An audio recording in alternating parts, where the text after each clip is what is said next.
ನಮಸ್ಕಾರ ವೀಕ್ಷಕರೇ, ಈಗ ನಮ್ಮ ಜೊತೆ ಇರೋದು ಶ್ರೀ ಉಮೇಶ್ GR ಟಿ ನರಸೀಪುರ ಮೈಸೂರು ಜಿಲ್ಲೆಯಿಂದ ಬಂದಿರೋರು. ಇವ್ರಿಗೆ ತಾಲೂಕು ಮಟ್ಟದ ಅತ್ಯುತ್ತಮ ರೇಷ್ಮೆ ಪ್ರಶಸ್ತಿಯನ್ನು ಇವತ್ತು ಕೃಷಿ ಮೇಳ 2024ರಲ್ಲಿ ತಗೋತಾ ಇದ್ದಾರೆ. ವಿಜೇತರು ಹಾಗೆ ಒಳ್ಳೆ ಕೃಷಿಕರು. ಸೊ ಸರ್, ತಮ್ಮ ಜರ್ನಿ ಬಗ್ಗೆ ಒಂದ್ ಸ್ವಲ್ಪ ನಮ್ಗೆ ನಮ್ಮ ವೀಕ್ಷಕರಿಗೆ ಹೇಳ್ಬೇಕನ್ನಂತ ವಿನಂತಿಸ್ಕೊಳ್ತೀನಿ.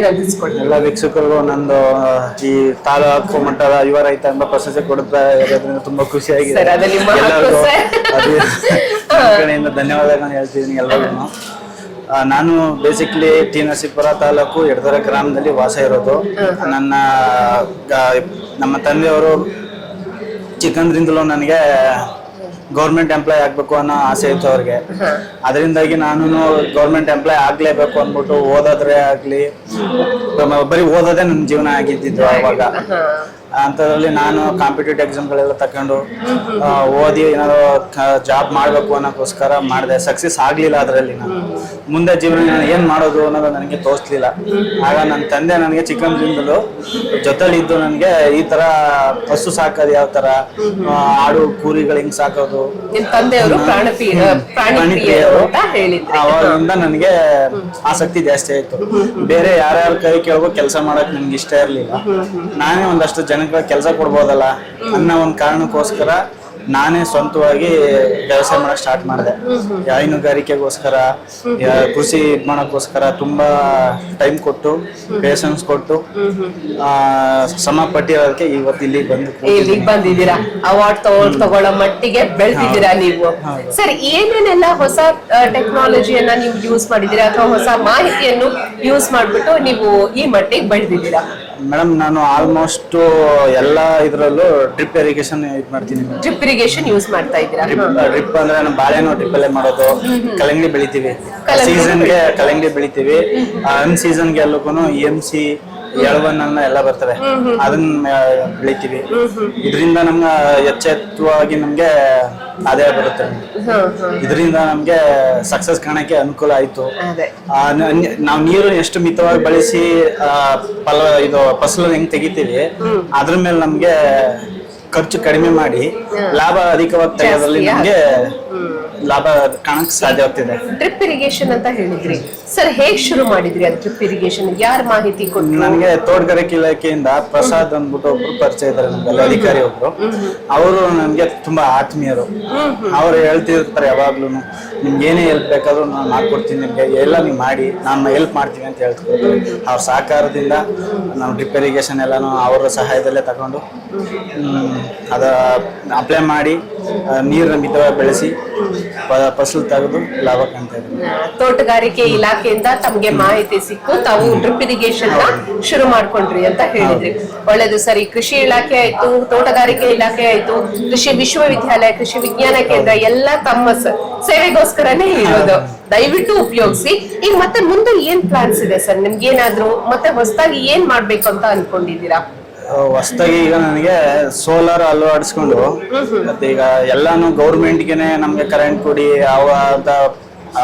ದೂಷಿಸಕ್ ಆಗೋದಿಲ್ಲ. ಅವರು ನಾವು ಗೌರ್ಮೆಂಟ್ಗೆ ವಿದ್ಯುತ್ ಸಪ್ಲೈ ಮಾಡ್ಬೋದಲ್ಲ. ಅಂದ್ರೆ ಹೊಸ ಸ್ಕೀಮ್ ಬಂದಿದೆ ಅಂತ ಹೇಳ್ತಾ ಇದ್ದೀರಾ. ಬ್ಯಾಂಕ್ ಅವರು ಸಬ್ಸಿಡಿನೂ ಕೊಡ್ತಾ ಇದ್ದಾರೆ, ನೀವು ಅದನ್ನ ವಿದ್ಯುತ್ವನ್ನು ನೀವು ಗವರ್ಮೆಂಟ್ ಗೆ ಹೆಲ್ಪ್ ಮಾಡಬೇಕು ಆಗುತ್ತೆ. ನಾವು ಕರೆಂಟ್ ಬಿಲ್ಲು ಎಲ್ಲ ಖರ್ಚು ಕಡಿಮೆ ಆಗುತ್ತೆ, ಲಾಭನೂ ಗಳಿಸಬಹುದು. ಅದೇ ಪರವಾಗಿ ಮಾತಾಡಿದೀವಿ. ಅವರು ಏನೋ ಮಾಡಿಸ್ಕೊಡ್ತೀನಿ ಅಂತ ಹೇಳಿದ್ದಾರೆ. ನೆಕ್ಸ್ಟ್ ಅವ್ರೇನಾದ್ರು ಓಕೆ ಮಾಡಿ ನನಗೆ ಅದು ಆಗಿಸ್ಕೊಟ್ರೆ ಖಂಡಿತ ಅದನ್ನ ಹಾಕಿ. ಆಯ್ತು. ಕೃಷಿಯಲ್ಲಿ ಮತ್ತೆ ಏನಾದ್ರೂ ಹೊಸದಾಗಿ ಈಗ ಸಾವಯವ ಕೃಷಿ ಅಂತ ಹೇಳ್ತಾ ಇದ್ದೀವಿ, ಸೊ ಅದನ್ನೇನಾದ್ರೂ ಅಳವಡಿಸ್ಕೊಂಡಿದ್ದೀರಾ ತಾವು? ನಾನು ಸಾವಯವ ಕೃಷಿಗೆ ತುಂಬಾ ಒತ್ತು ಕೊಟ್ಟೆ ಮೇಡಮ್. ಒಂದ್ 2 ವರ್ಷ ನಾನು ಸ್ಟಾರ್ಟ್ ಮಾಡಿ 2 ವರ್ಷ ಸಾವಯವ ಕೃಷಿ ನಾನು ಬೆಳಿಲೇಬೇಕು, ಬೆಳೆದು ನಾನು ಶುದ್ಧವಾದ ಆಹಾರ ಜನಕ್ಕೆ ಕೊಡಬೇಕು ಅನ್ನೋದಕ್ಕೋಸ್ಕರ ಆ ಸಾವಯವ ಕೃಷಿನ ಆರಿಸ್ಕೊಂಡು ಮಾಡಿದೆ. ಅಂದ್ರೆ ನನಗೆ ಮಾರ್ಕೆಟಿಂಗ್ ಪ್ರಾಬ್ಲಮ್ ತುಂಬಾ ಆಯ್ತು. ತುಂಬಾ ಲಾಸ್ ಕಂಡ್ಬಿಟ್ಟೆ ನಾನು. ಮಾರ್ಕೆಟಿಂಗ್ ಸಾವಯವ ಕೃಷಿ ಜನರಿಗೆ ಆಹಾರ ಒಳ್ಳೆ ರೀತಿಲಿ ಕೊಡಬೇಕು ಅನ್ನೋದು ನನ್ನ ಉದ್ದೇಶ. ಬಟ್ ಅವ್ರೇನ್ ಮಾಡ್ತಾ ಇದಾರೆ, ಈ ದಳ್ಳಾಳಿಗಳು ಏನೇ ಆಗ್ಲಿ, ಈ ಎಂತ ಕೃಷಿನಾರ ಮಾಡಿರಪ್ಪ ಒಂದೇ ರೇಟ್ ಕೊಡೋದು ನಾವು.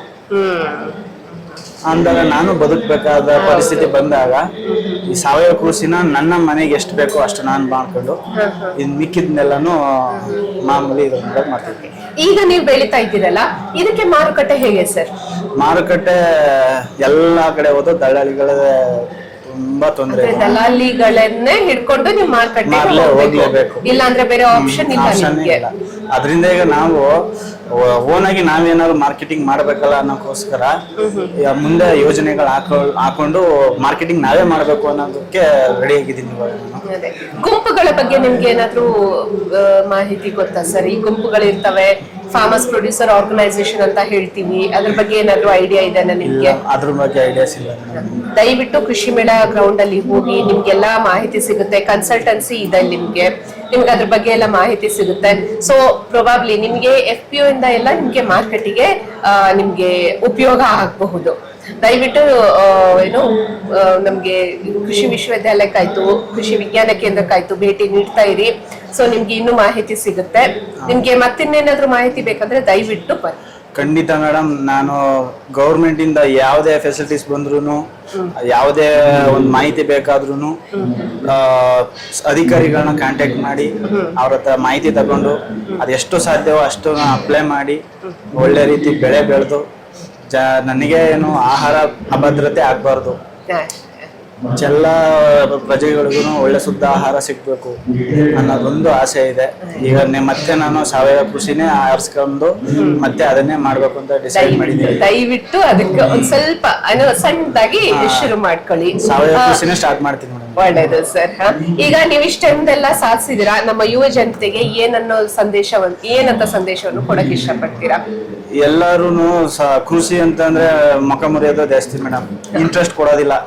ಅದನ್ನು ಮಾಡ್ತಾರ, ಅದ್ರಲ್ಲಿ ಲಾಸ್ ಇರುತ್ತೆ, ಲಾಭ ಇಲ್ಲ.